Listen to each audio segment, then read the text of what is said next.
I like investing in the technology sector, but I also found out that another way to go about it is to be exposed to exchange traded funds like QQQ, which has a big weighting on technology sector. So I'm going to walk you how you can actually buy the shares for this particular ETF. But before we get started, I do want to disclaimer that this is not investment advice. This is just for educational purposes. And for those who are new on this channel, my name is Isaac Jonas and I'm an economist by training. I like investing in the Canadian and US stock exchanges and also creating content like this. Now, for you to be able to buy shares, you should have a broker and also some money that is deposited in that account.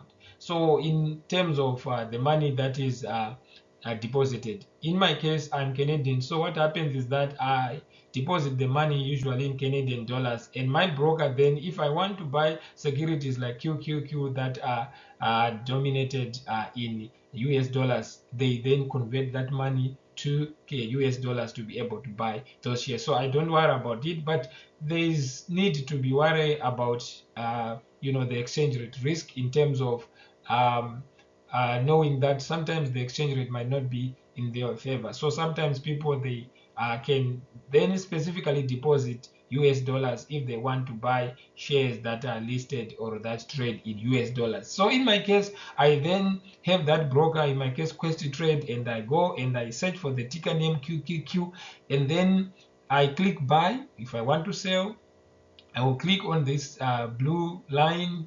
Here you can see a green line, a green button here, and then it gives me the option to then buy the number of shares that I want, but I have to select. In this case, I just selected one for illustrative purposes, and I can choose to say limit. In this case, I want to buy at this specific price, and then you can choose to buy at market price. But what happens is that in my case, I just picked this because there has to be buyers and sellers for the trade to go through. So I click buy, and then I get an option to then say if this information is correct, and the fees, you can see that there are zero fees here.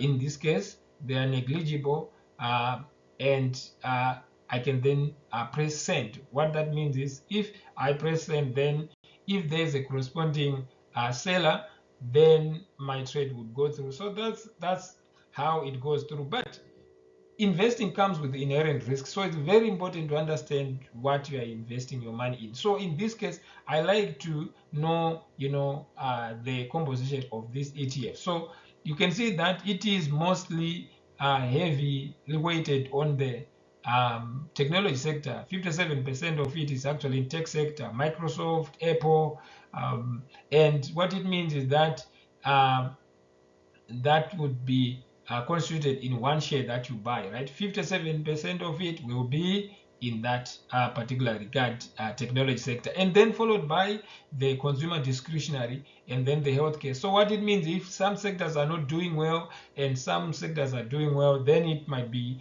to your advantage, because businesses, they sometimes perform differently in different time frames. But it does have a very small percentage in real estate and basic exposure compared to other exchange traded funds that I will analyze in due course. So you see that it is also convenient to just have a fund manager who does this for you. They buy those specific shares in these quantities, and this information is as of September 2023. So it might have changed, but for analysis and just for educational purposes, it's good to have an idea of what kind of businesses are part of this exchange traded fund. And it has low fees, like I showed you. I paid zero fees, but it's also probably because 0.2% for one share is very negligible, right?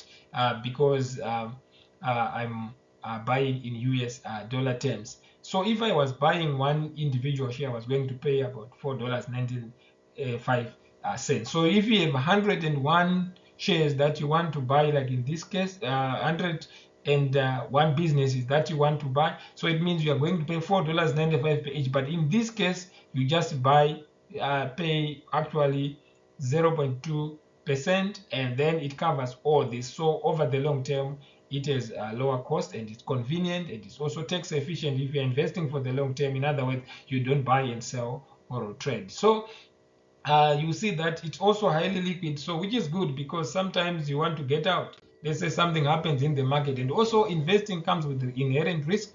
Like for example, if one of those 101 businesses that are part of this ETF declares bankrupt, then depending on the percentage that it is in this, then it can affect, you know, the performance of this ETF. But it's better than concentrating on only one business. If it then declares bankrupt, then you lose all your money, right? So there's also inflation risk. I've explained this before, but inflation risk basically, this is measured by the consumer price index in Canada. In November last year, it was about 3.1%. So it means your money will be losing value by that percentage. So usually in Canada and the US, it's about 2%. So depending on the performance of that particular security, in this case QQQ, it has way performed better than 2% or 3%. So you have real return, right? If you subtract the return that you get minus the inflation rate. And then liquidity risk, I've explained this. Exchange rate risk, I've also explained it. But it's very, very important to understand that if you are going in for the long term, understand that this is volatile. It can go up and down. So you have to be very mindful of that if you want to invest or exposure to the QQQ. So that's it, and thank you so much for listening in, and please do have a great day, and also kindly consider subscribing so that you can view some videos of content that I will produce in this. Thank you so much and have a great day.